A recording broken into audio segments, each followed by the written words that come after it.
and he will tell us about a ZTF target of opportunity retrospective.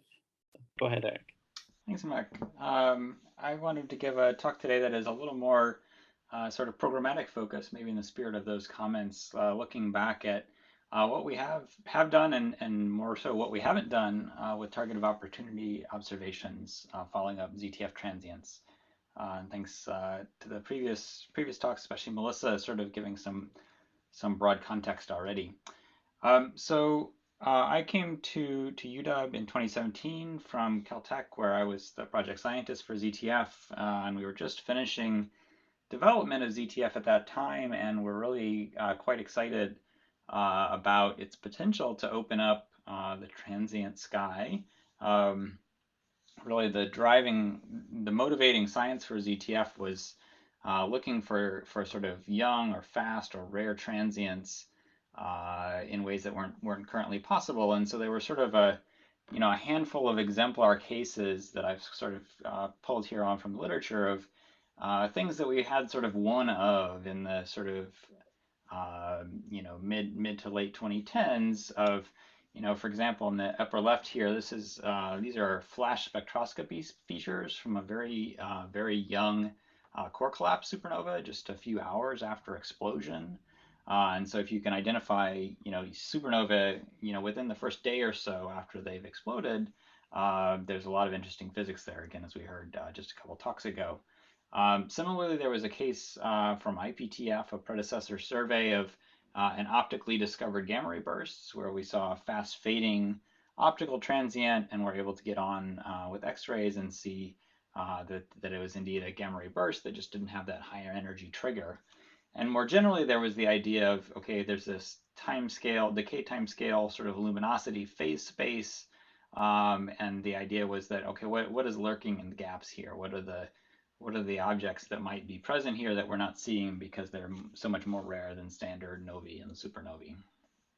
So all of these were sort of in our mind for ZTF, and what enabled us to do so, to search for them, was a new camera, which is shown here. The old IPTF camera, which was secondhand, is about 7¼ square degrees. So we built a new CCD camera for the 48-inch Schmidt telescope that did the historic sky surveys at Palomar.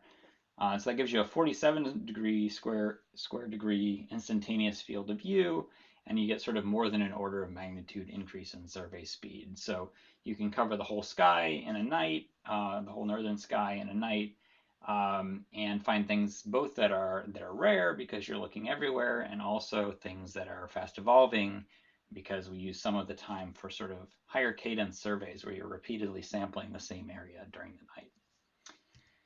So ZTF was sort of prototyping an approach that is planned for LSST, which is we send out these alert packets for every source that shows up in a difference image at 5 sigma. So shown here is a supernova in a nearby galaxy, and so each alert packet has these postage stamps as well as some light curve history. For ZTF, it's about 30 days, so it gives you some contextual information. And importantly, this is not just every new supernovae, it's every source in the difference image that shows up at 5 sigma, so variable stars and AGN and asteroids. And there's this sort of whole ecosystem of alert brokers that receive these alerts and process them and cross-match them and try to classify them and allow users to sort of winnow down to a small set that is worthy of follow-up. So ZTF was prototyping this. LSST has always talked about 10 million alerts a night, and many of us sort of have been in meetings where everyone is fretting about how will we deal with this flood of transients. And so we were sort of thinking, okay, we're going to bring this to APO and we're going to sort of prototype that workflow, and that's probably going to mean a lot of target of opportunity observations of these sorts of young rare events. And so I think we all recognize that the 3.5 meter is really an excellent resource for time domain astronomy. In particular, the high availability of the instrument suite. There are quite a few telescopes where whatever instrument is mounted is the one that you have, and so for 2 weeks around bright time, you can't get an optical spectrum. Of course, we have excellent remote observing thanks to TUI, and so it's easy to get make sure the observations happen correctly.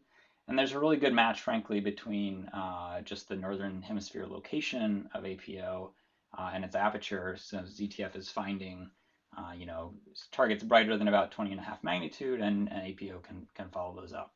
So a lot of these ideas were sort of emphasized in the T-Dog report from 2018, which I was a part of, along with the other co-authors here, and sort of emphasized some of these strengths. So starting in 2018, I was the PI for a long series of TO proposals for young transients, fast transients, and so on. And I went back and looked, and we triggered that a total of 3 times since then. Which I summarized here, and it's not particularly exciting. The first one, there was a bona fide fast transient that was needed follow-up, but it was during bright time, and so just frankly just didn't have quite enough sensitivity to get a good trace out. So that was kind of a loss. During the last LIGO observing run, there was one of the targets, the binary neutron star mergers. We had a number of ZTF candidates, and so we went and imaged a couple with Arctic. One of them was later classified as an unrelated supernovae. This object was indeed appeared to be fast fading, and so we placed a useful limit on it. Unfortunately, it seems like there's probably a stellar counterpart, very faint, and so it's probably just was a stellar flare, was the assumption that was made in this paper. And then the most recent trigger, there was a candidate sort of relativistic supernova 1C broad line that turned out to be just a little more generic core collapse supernovae. So no super exciting headline results from these triggers. I think it's worth emphasizing that all of the payback nights, which we didn't have to pay back, were just incorporated into the time that Melissa was using for the BTS follow-up. So that was all contributing to those large sample studies, and so were very productively used.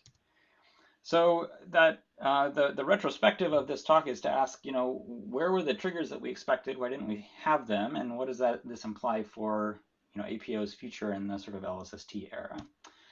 So again, in the ZTF formulation phase, young supernovae were pretty rare. It was exciting to find one, but at this point, they're frankly pretty routine. So this is part of a large sample paper from just 2018 of 128 young type 1a supernovae, and you can get a sense from the ZTF light curves that they're very well sampled at early times in 2 bands. And so, the need to stop the presses and call everyone and get a spectrum is just much lower when there's so many of these objects. And so similar story on the core collapse side.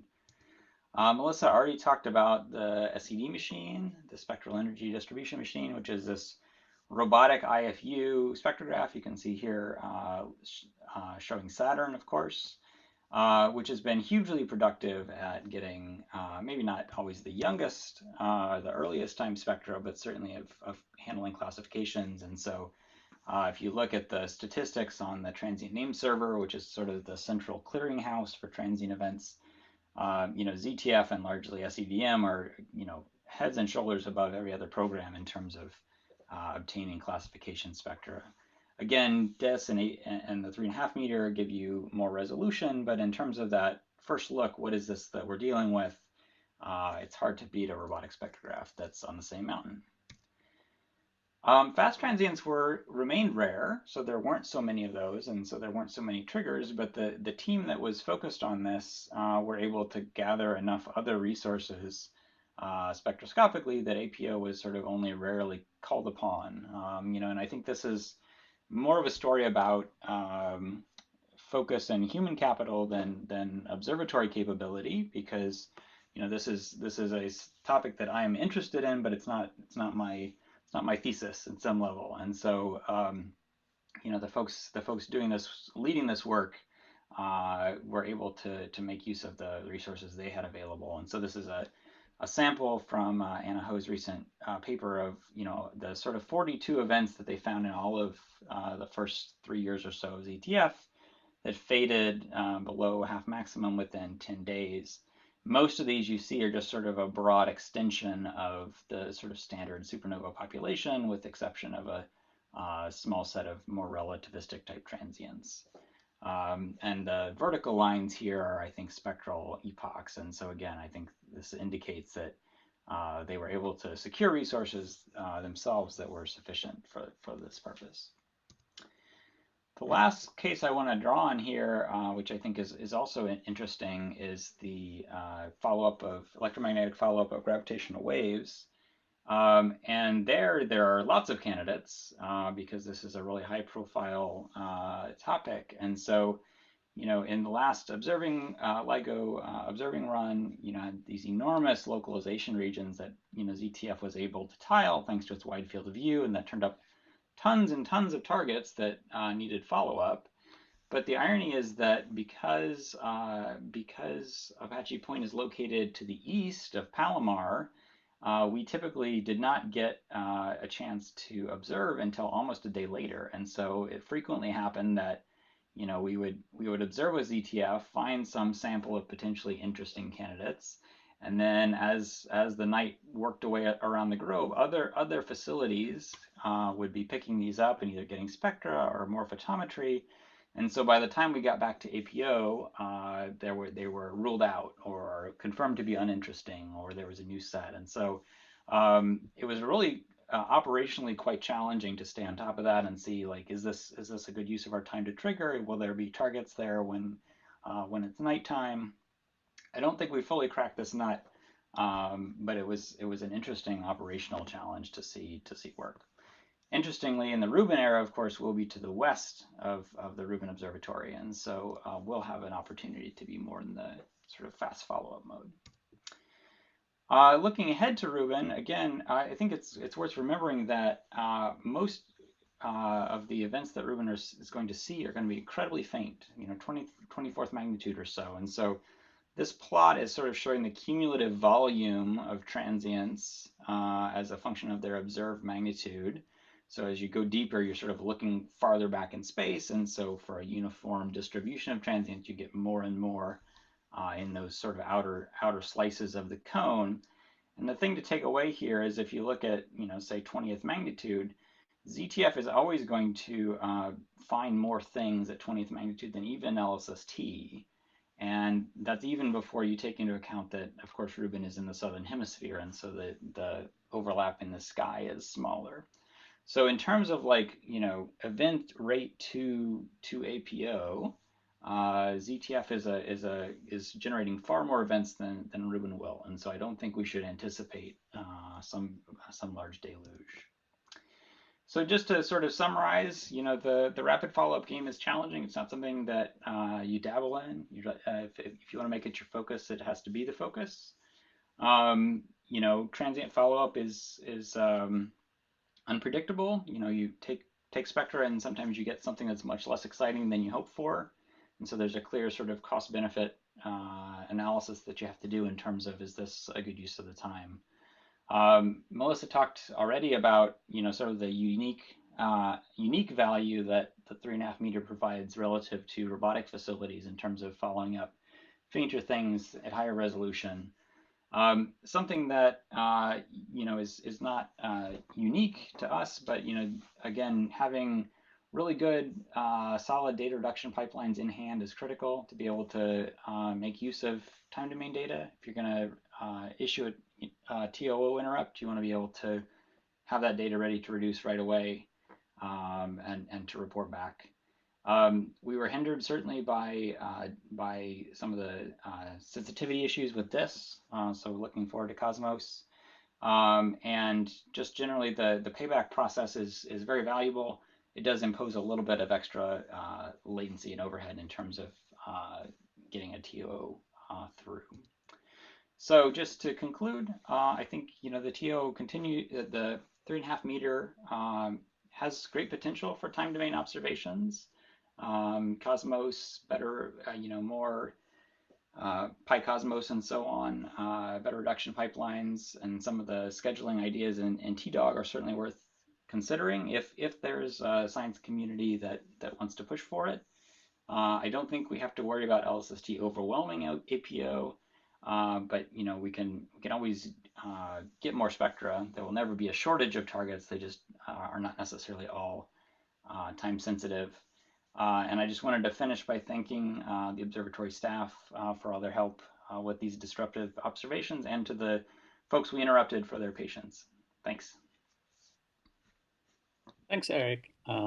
I'll start with a question. You mentioned that ZTF is better at finding brighter things down to Yeah. 20th magnitude. Why is that? Is it the cadence? It's simply it's basically the wider field is the issue. If you have an hour observing time, the amount of volume you probe with ZTF to that limit, right, is greater than you will with LSST. Basically, the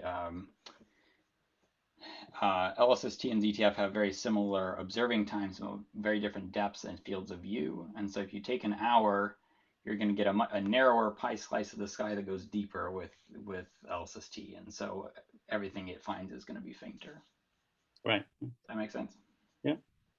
Thanks. Any other questions?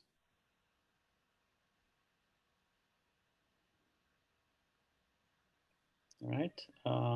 If not, well, let's thank all the speakers of this session, and we can obviously continue asking questions on Slack. And I also wanted to thank Hannah for timekeeping. It was quite helpful. I don't know if there are any announcements